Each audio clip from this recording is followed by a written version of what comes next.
پانچویں وجہ تسمیہ یہ ہے کہ علم کلام کے علاوہ باقی جتنے علوم ہیں وہ سارے علوم کتابوں کے مطالعہ سے، غور و فکر سے حاصل ہو جاتے ہیں، لیکن علم کلام تب تک حاصل نہیں ہوگا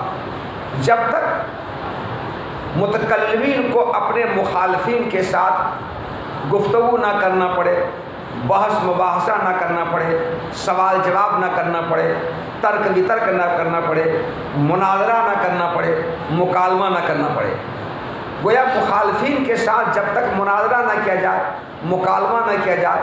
بحث نہ کیا جائے، مباحثہ نہ کیا جائے، تب تک علم کلام کما حق کو کسی کو حاصل نہیں ہو سکتا ہے، اور علم کلام میں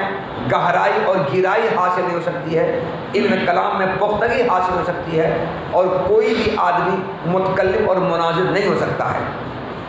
گویا علم کلام میں پختگی، گہرائی اور گہرائی حاصل ہونے کے لیے، متکلم اور مناظر ہونے کے لیے مخالفین کے ساتھ کلام کرنا، بحث مباحثہ کرنا، گفتگو کرنا، بات چیت کرنا ضروری ہے۔ تو گفتگو، بات چیت، کلام، بحث مباحثہ یہ سبب ہوا، اور اس علم کلام میں پختگی اور گہرائی اور گہرائی حاصل ہونا مسبب ہوا، متکلم و مناظر ہونا مسبب ہوا، اور وہ سبب ہوا۔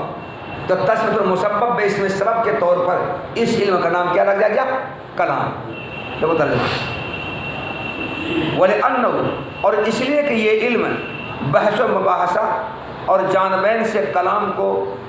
گھمانے، دائر کرنے، پھیرنے ہی سے حاصل ہوتا ہے،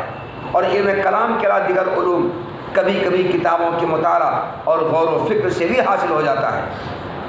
اس لیے اس علم کا نام